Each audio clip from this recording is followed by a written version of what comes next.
اعوذ باللہ من الشیطان الرجیم بسم اللہ الرحمن الرحیم۔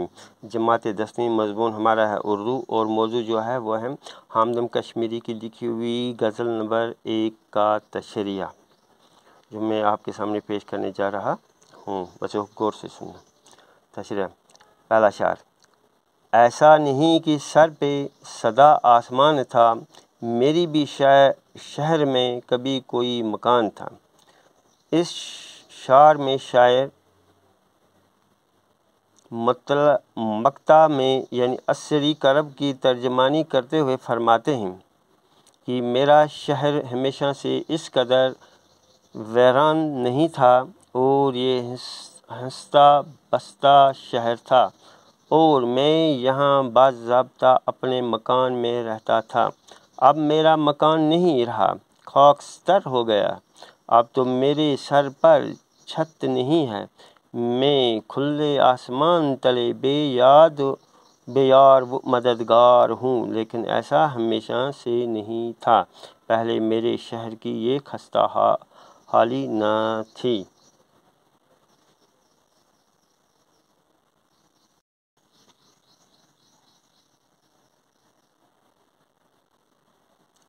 دوسرا شعر۔ اس روشنی کے شہر میں ظلمت کرے گی راج، مجھ کو یقین تھا نہ تجھ ہی گمان تھا۔ اس شعر کا تشریح اس طرح سے ہے۔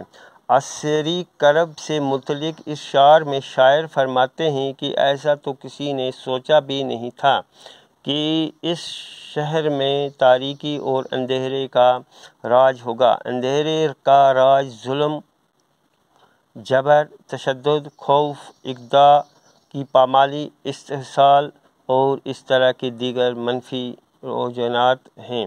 شاعر فرماتے ہیں کہ یہ صورتحال پیدا ہوگی، اس کا کسی کو اندازہ نہیں تھا۔ تیسرا شعر۔ ڈویا نہیں گیا جو کسی پر شکال میں، میری زمیں پر وہ لہو نشان تھا۔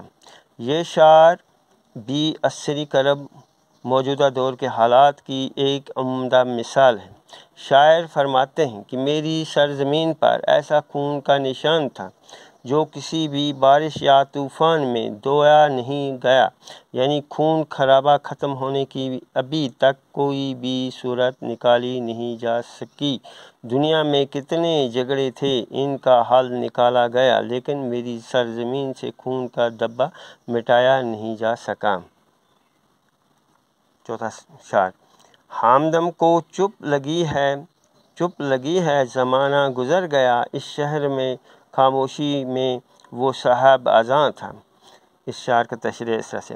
شاعر فرماتے ہیں کہ ایک زمانہ گزر گیا جب حامدم خاموش بیٹھا ہے، حالانکہ اس قبرستان نما شہر میں تو وہ ایک اذان کی مانند تھا جس کا کام لوگوں کو بیدار کر کے انہیں فلاں کی طرح